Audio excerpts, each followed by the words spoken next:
وقال لهم نبیہم، اور ان سے کہا ان کے نبی نے، ان اللہ قد بعث لکم طالوت ملکا، تمہارے لیے اللہ تعالیٰ نے طالوت کو بادشاہ مقرر کیا ہے۔ ان کا نام تورات میں آیا ہے سول یا ساؤل، SAUL۔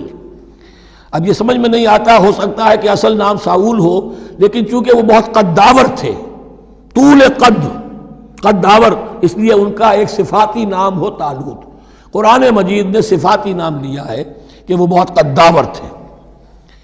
قالوا انا یکون لہ الملک علینا، اب انہوں نے کہا کیسے ہو سکتا ہے کہ اسے بادشاہت ملے ہمارے اوپر، ونحن احق بالملک منہ، ہمیں زیادہ حق حاصل ہے اس کے مقابلے میں کہ ہمیں بادشاہی دی جائے۔ ولم یؤت سعۃ من المال، وہ تو مفلس ہے، اسے تو اللہ نے کوئی زیادہ دولت دی نہیں ہے، کیونکہ ان کے معیار تو یہی تھے، جو دولت مند ہے وہی صاحب عزت ہے۔ قال ان اللہ اصطفاہ علیکم، اب نبی نے کہا اب جو چاہو کہو، اللہ نے اس کو چن لیا ہے تم پر، یہ فیصلہ اب ہو چکا، اللہ کا فیصلہ ہے، ڈیوائن ججمنٹ ہے، ڈیوائن ڈیسیجن ہے، کین ناٹ بی ریووکڈ۔ وَزَادَهُ بَسْطَةً فِي الْعِلْمِ وَالْجِسْمِ، اور اسے کشادگی عطا کی ہے علم اور جسم دونوں چیزوں میں، قداور ہے، طاقتور ہے، اور اسی طریقے سے علم اور فہم دیا ہے۔ تم دولت دیکھتے ہو، اللہ نے چنا ہے ان دو چیزوں کی بنا پر، جسمانی طاقت، جسمانی قوت، اس دور میں ظاہر بات ہے اس کی بہت ضرورت تھی، اور دوسرے یہ کہ اسے علم دیا ہے، فہم دیا ہے، سمجھ دی ہے، دانش دی ہے۔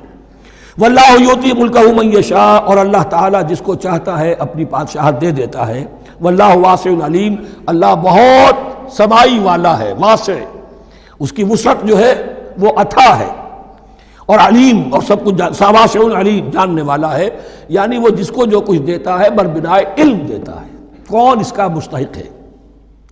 وقال لهم نبيهم ان آیۃ ملکہ ان یاتیکم التابوت فیہ سکینۃ من ربکم وبقیۃ مما ترک آل موسیٰ وآل ہارون تحملہ الملائکہ، اور ان سے کہا ان کے نبی نے کہ طالوت کی بادشاہت کی ایک نشانی یہ ہوگی کہ وہ صندوق جو تمہارے سے جاتا رہا چھن چکا ہے، جس میں سکینہ ہے، تمہارے لیے تسکین کا سامان ہے تمہارے رب کی طرف سے، اور بقیت مما ترک آل موسیٰ و آل ہارون، اور کچھ تبرکات ہیں جو آل موسیٰ اور آل ہارون کے اس صندوق میں رکھے ہوئے ہیں، تحملہ الملائکہ، وہ ملائکہ کی تحویل میں۔ ہوا یہ کہ جہاں وہ تابوت لے گئے ان کے دشمن، وہاں پلیگ آ گئی، انہوں نے سمجھا کوئی نحوست ہے اس کے اندر جس کی وجہ سے پلیگ آ گئی ہے، انہوں نے ایک چھکڑے کے اوپر اس کو رکھا اور بیلوں کو ہانک دیا، جاؤ جدھر جانا ہے۔ تو حضرت سموئیل نے ان سے کہا کہ طالوت کا اللہ کی طرف سے نامزد کیے جانا ایک علامت اس کی یہ ہوگی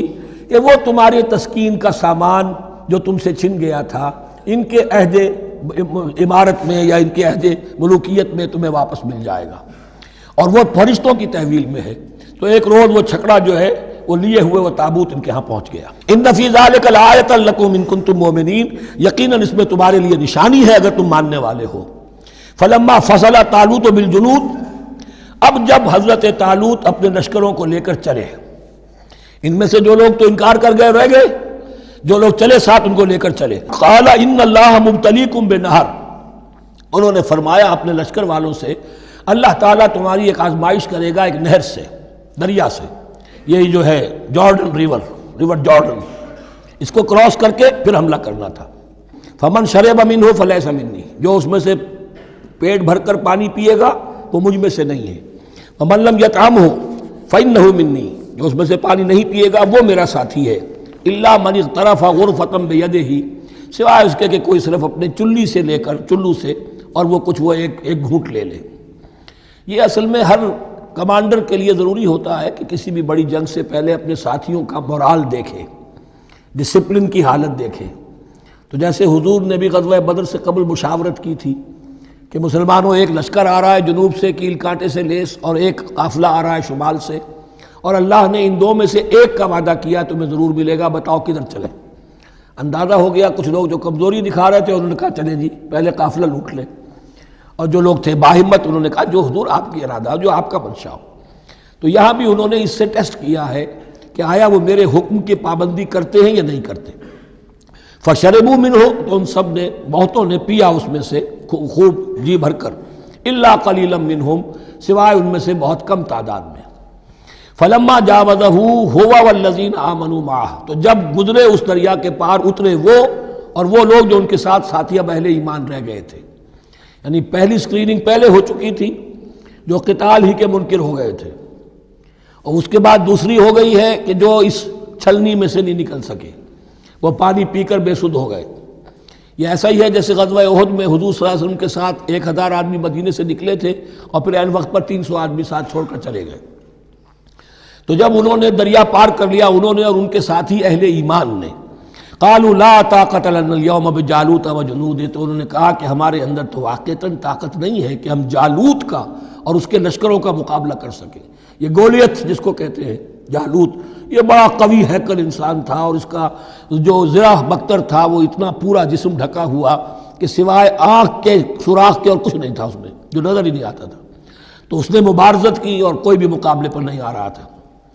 قال الذين يظنون انهم ملاقو الله كم من فئة قليلة غلبت فئة كثيرة باذن الله، تو کہا ان لوگوں نے جو یقین رکھتے تھے کہ اللہ سے ملاقات کرنی ہے، کہ کئی مرتبہ ایسا ہوا ہے، کتنی مرتبہ ایسا ہوا ہے کہ چھوٹی جماعت غالب آ گئی ہے بڑی جماعت پر اللہ کے حکم سے. یعنی آگے بڑھو، ہمت کرو، اپنی جو ہے کم ہمتی کا ثبوت نہ دو، اللہ تعالیٰ کی نصرت سے، اللہ کی مدد سے تمہیں فتح حاصل ہو جائے گی. واللہ مع الصابرین، اللہ تو صابروں کے ساتھ ہے. ولما برزوا لجالوت وجنودہ، تو جب وہ سامنے آئے جالوت اور اس کے لشکروں کے، برزا ظاہر ہو جانا، سامنے آمنے سامنے آ جانا. اب ادھر ان کا لشکر ہے طالوت علیہ السلام کا، اور ادھر وہ جالوت کا لشکر ہے. قالوا، اب انہوں نے دعا کی، ربنا افرغ علینا صبرا، اے اللہ ہم پر صبر انڈھیل دے. یہ افرغ کا لفظ ہوتا ہے کسی برتن سے پانی اس طرح گرا دینا کسی کے اوپر کہ وہ برتن خالی ہو جائے، گھڑوں پانی ڈال دینا یا کچھ اور برتن میں سے. افرغ علینا صبرا، ہم پر صبر انڈھیل دے، صبر کی بارش فرما دے. ربنا افرغ علینا صبرا وثبت اقدامنا، اور ہمارے قدموں کو جما دے، وانصرنا علی القوم الکافرین، اور ہماری مدد فرما ان کافروں کے مقابلے میں. یہی دعا گویا کہ تلقین کی جا رہی ہے اہل ایمان کو کہ جب بدر کے موقع پر تمہارا مقابلہ ہوگا تو تمہیں یہ دعا کرنی چاہیے. فَهَزَمُوهُمْ بِإِذْنِ اللَّهِ، تو انہوں نے بھگا دیا ان کو اللہ کے حکم سے، اللہ کے اذن سے، اللہ کی مشیت سے. وَقَتَلَ داود جالوتا، اور قتل کیا جالوت کو داود نے. یہ داود جو ہے تورات سے معلوم ہوتا گڈریے تھے، جنگلوں میں رہتے تھے اپنی بھیڑیں بکریاں لے کر، اور ان کے پاس ایک گوپیا ہوتا تھا، اس گوپیے کے اندر پتھر رکھ کر اس کو گھما کر وہ مارتے تھے. لیکن نشانہ اتنا صحیح تھا کہ اس سے وہ کہتے تھے کہ میں شیروں کے جبڑے توڑ دیتا ہوں. جب کبھی شیر آتے ہیں میرے بھیڑوں بکریوں کے گلوں پر حملے کے لیے، تو جب وہ آ گئے اتفاق سے، جب لشکر آمنے سامنے تھے، ادھر جالوت للکار رہا ہے آئے کوئی میرے مقابلے میں، ادھر سب کے سب سہمے کھڑے ہیں، کوئی آگے نہیں نکل رہا. تو حضرت طالوت آئے، یہ حضرت داود آ گئے اتفاقاً. کہا معلوم ہوا کیا سچویشن ہے، یہ ہے کہ اچھا ٹھیک ہے، میں اس غیر مختون کا میں معاملہ کرتا ہوں، اس لیے کہ یہ ان کے یہاں سب سے بڑی گالی تھی. حضرت ابراہیم کی ملت میں ہے ختنہ، اور یہ جو کفار اور مشرک تھے ان کے ہاں ختنہ نہیں تھی، تو نامختون ہونا ان کے ہاں یہ سب سے بڑی گالی تھی. اس نامختون کا پھر جو ہے میں اس کو کیفر کردار تک پہنچاؤں گا، میرے پاس یہ گوپیا ہے اور میں تو شیروں کے جبڑے توڑ دیا کرتا ہوں. انہوں نے پھر وہ پتھر رکھ کر اور گھمایا ہے، اور سیدھا وہ آنکھ کے سوراخ سے اس کے بھیجے کے اندر اتر گیا. اور اس طریقے سے قتل داود و جالوتا، داود نے جالوت کو قتل کیا، اور اللہ تعالیٰ نے پھر ان کو جو براتی بتا کیے. وَآتَاهُ اللَّهُ الْمُلْكَ وَالْحِكْمَةَ وَعَلَّمَهُ مِمَّا يَشَاءُ. ایک تو یہ کہ طالوت علیہ السلام نے اپنی بیٹی کا نکاح ان سے کر دیا، داماد ہو گئے، اور پھر انہی کو وارث بنایا، یہ بادشاہ ہوئے. اللہ نے ان کو ہی ملک دیا، حکومت دی، بادشاہت دی، دی نبوت بھی دی. یہ دونوں اعتبارات سے ان کو اللہ تعالیٰ نے سرفراز فرمایا. وَعَلَّمَهُ مِمَّا يَشَاءُ، اور پھر اسے سکھایا جو کچھ کہ اللہ نے چاہا. وَلَوْلَا دَفْعُ اللَّهِ النَّاسَ بَعْضَهُمْ بِبَعْضٍ، اور اگر اس طریقے سے اللہ ایک گروہ کو دوسرے کے ذریعے سے دفع نہ کرتا رہے، زمین میں فساد ہوتا ہے تو اللہ تعالیٰ کوئی شکل ایسی پیدا کرتا ہے کہ کسی اور گروہ کو سامنے لا کر مفسدوں کا خاتمہ کرتا ہے.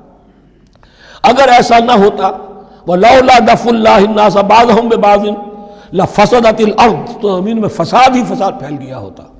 اللہ تعالیٰ نے ان جنگوں کے ذریعے سے ہر بڑا فرعون جو آتا، ہر فرعون موسیٰ، اللہ تعالیٰ نے کوئی نہ کوئی اس کے لیے علاج تجویز کیا ہوا ہے. وَلَوْلَا دَفْعُ اللَّهِ النَّاسَ بَعْضَهُمْ بِبَعْضٍ لفسدت الارض ولکن اللہ ذو فضل علی العالمین، لیکن اللہ تعالیٰ تو تمام جہانوں پر بڑا فضل کرنے والا ہے۔ تلک آیات اللہ نتلوہا علیک بالحق، یہ اللہ کی آیات ہیں جو ہم پڑھ کر آپ کو سنا رہے ہیں حق کے ساتھ۔ یہ قول گویا کہ حضرت جبرائیل کی طرف منسوب ہوگا، یہ اللہ کی آیات ہیں اے مسلمانوں، اے محمد صلی اللہ علیہ وسلم، جو ہم آپ کو سنا رہے ہیں حق کے ساتھ۔ وَإِنَّكَ لَمِنَ الْمُرْسَلِينَ، اور یقیناً اے محمد صلی اللہ علیہ وسلم آپ رسولوں میں سے ہیں۔